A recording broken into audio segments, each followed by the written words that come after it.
Semeru adalah gunung tertinggi di Pulau Jawa. Dalam kosmologi Hindu, Semeru diartikan sebagai pusat jagat raya. Orang-orang menjulukinya sebagai gunung tempat bersemayamnya para dewa. Alhasil, Semeru sering diaktualisasikan sebagai wujud kebesaran karena tingginya yang mencapai 3.676 meter. Sebagai contoh, eksistensi Semeru tak cuma ada dalam dokumen Belanda, sebab Semeru telah hadir dalam naskah kuno, yaitu Tantu Pagelaran dari abad ke-15.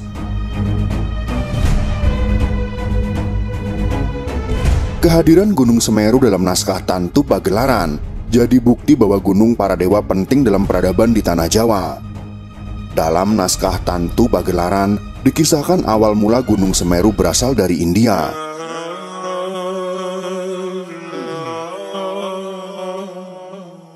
Kala itu Pulau Jawa masih terombang-ambing oleh samudra. Dikutip dari Norman Edwin dalam tulisannya di majalah Suara Alam berjudul Pertapaan Kameswara dan Prasasti di Danau tahun 1992. Kedudukan Pulau Jawa digambarkan masih belum mantap pada posisi yang sekarang. Seketika Batara Guru sang penguasa tunggal memerintahkan para dewa dan raksasa untuk memindahkan Gunung Mahameru di India sebagai pemberat. Tujuannya agar Pulau Jawa tidak terombang-ambing lagi. Baik dewa dan raksasa langsung melaksanakan perintah sang Batara Guru itu. Dewa Wisnu menjelma menjadi kura-kura yang besar bukan main, lalu menggendong Mahameru. Dewa Brahma mengubah dirinya menjadi ular yang panjang sekali, lalu melilit gunung itu agar bisa ditarik ke tanah Jawa.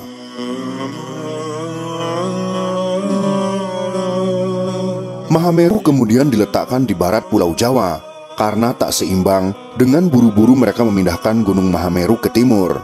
Dalam perjalanannya, beberapa bagian dari Mahameru tercecer dan membentuk gunung-gunung di sepanjang Pulau Jawa. Mahameru pun berhasil ditempatkan di sebelah timur. Akan tetapi masalah belum lagi selesai, karena ternyata Gunung Mahameru itu miring ke arah utara.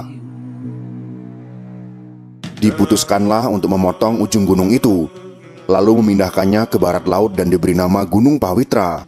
Mahameru itu adalah Gunung Semeru, sedangkan Pawitra sekarang dikenal sebagai Gunung Pananggungan.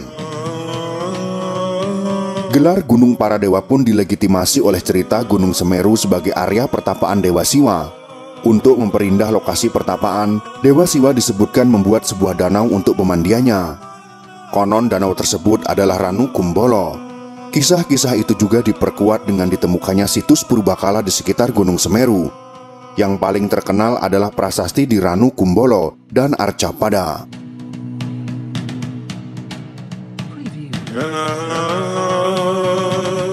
Prasasti di Ranu Kumbolo yang berbahasa Jawa kuno diperkirakan telah hadir sejak awal abad ke-12. Pesan-pesan dalam prasasti berisikan tulisan memperingati kunjungan dari Kameswara, seorang raja dari kerajaan Kediri yang berziarah ke sebuah pemandian suci. Diduga raja pun sempat melakukan pertapaan di kawasan itu.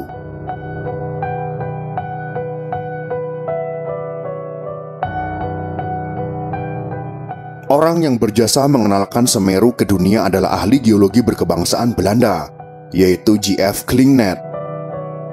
Klingnet yang penasaran dengan legenda Semeru menjadi orang pertama yang mendaki gunung itu. Menurut Karel Willem Wormser dalam buku Kemewahan Gunung-Gunung tahun 1928, empunya buku menulis, Klingnet mendaki Gunung Semeru dari sebelah barat daya, lewat Widodaren pada tanggal 19 Oktober tahun 1838. Jalur itu dikenal sebagai jalur pendakian yang sukar. Akan tetapi setelah pendakian Klingnet, pendaki-pendaki Eropa lainnya muncul satu demi satu.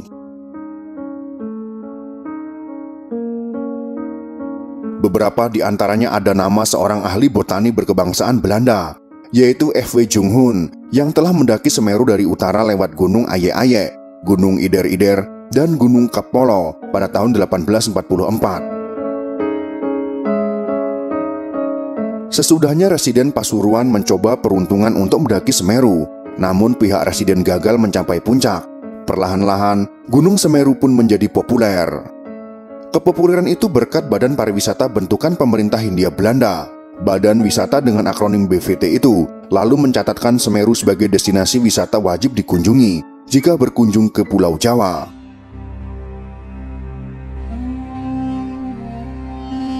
lewat buku panduannya yang berjudul Java the Wonderland tahun 1900. Gunung Semeru menjadi destinasi yang banyak dibahas kala menyebut daerah Jawa Timur. Di tengah perjalanan melewati jalanan Mungal, sebuah pemandangan luar biasa terlihat dari terbuka di bagian selatan. Di sana kita melihat sebuah puncak gunung Semeru berdiri dengan anggunnya dan berada di bawah kemegahan sinaran menyilaukan matahari pagi. Semeru terlihat jelas seperti kita melukis imajinasi, dengan warna-warna hidup melukiskan luas langit yang biru disertai bentangan hutan yang tertutup cemara hijau. Cerita dalam buku Java the Wonderland.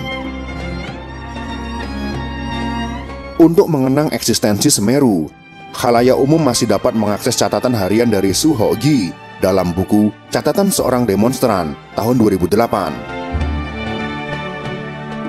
Gi yang juga dikenal sebagai seorang aktivis mahasiswa era 1960-an, menggambarkan Semeru sebagai tempatnya menemukan kesunyian abadi.